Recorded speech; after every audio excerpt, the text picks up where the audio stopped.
कथा करते हैं। तो भाई हमें अब ये विचार करना है कि हमें साधु बनना है कि संत बनना है। अच्छा, पहले ऋषि का अर्थ जानते हो क्या है? ऋषि का अर्थ है, ऋषि शब्द का अर्थ है दृष्टा।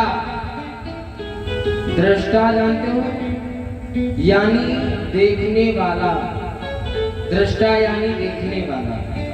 परमात्मा के गुणों रहस्यों को दर्शन कर चुके विद्वान ऋषि कहलाते हैं। जो परमात्मा के दर्शन कर लेते हैं ना, वही ऋषि कहलाते हैं। ऐसे लोग ज्ञान, तपस्या और वेद अध्ययन से परमगत होकर के परमात्मा में लीन रहते हैं, वही ऋषि कहलाते हैं। और एक बात ध्यान दो, साधु का अर्थ जानते हो क्या है? अच्छा, ऋषि का सभी लोगों ने जान लिया।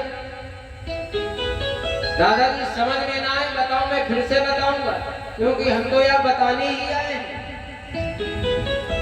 केवल बस समझ में आ जाए, केवल हाँ फुफड़ी हिला दो, पंडित जी समझ में आ गया, हम समझ जाएंगे कि भाई यदि आप लोगों के समझ में आए तो बताओ ना, मैं फिर से बताऊं। हम तो यहाँ बताने के लिए बैठे। आज यहाँ पहली कथा है जो इतनी समाज बैठी है पहले दिन की कथा में।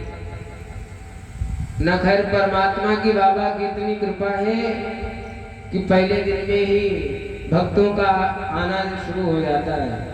अब कल से क्योंकि माताएं विचार करती होंगी, चलो आज पहला दिन है, कल से चला जाएगा। तो भाई आपके गांव की कथा है, सभी लोग आओ और आओगी, कथा को श्रवण करोगी, बातों को जीवन में उतारोगी तो जीवन बदलेगा। तो श्रोताओं, साधु का अर्थ जानते हो क्या है? साधु का अर्थ है सज्जन और धर्म का आचरण करने वाला। सज्जन और धर्म का आचरण करने वाला। ऐसे विद्वान संसारिक जीवन का त्याग कर तपस्या और साधना में लीन रहते हैं और लोक मंगल की कामना करते हैं। यही तो साधु कहलाते हैं माई बाप।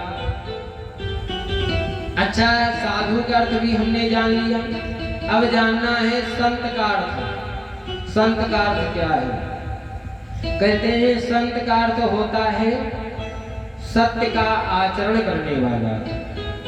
जो सत्य बोले, सत्य के आचरण पर चले, सभी को सत्य का ज्ञान दे, सत्य के आचरण पर करने वाला। जो लोग अपने आत्मज्ञान, सद्गुण और सकारात्मक प्रभाव से समाज का मार्गदर्शन करते हैं, वही तो माई बाप संत कहलाते हैं। जीवन में याद रखना, मुनि शब्द का अर्थ क्या है?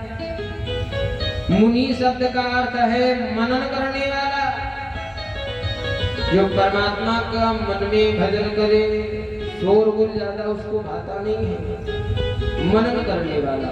ऐसे विद्वान ईश्वर, धर्म और सत्य असत्य पर गहन विचार करते हैं।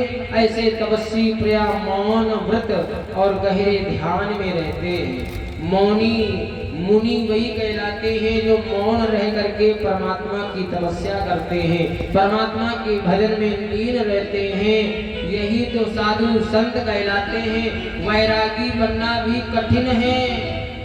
ये न सोचो हम वैरागी बन जाएंगे, बड़ा सरल है, भजन करेंगे, खाएंगे, चौड़े चौड़े रहेंगे ना। साधु बनना भी कठिन है। 4 बजे उठ पाओगे, जो 8 बजे तक सभी लोग सोते रहते हो। और आप लोगों को, हमको देखो ठंडी में कितनी ठंड लगती है, सिकुड़ जाते हो। कहीं एक जैकेट नहीं, 4 जैकेट स्वेटर पहन लोगे। और साधु संतों से पूछो,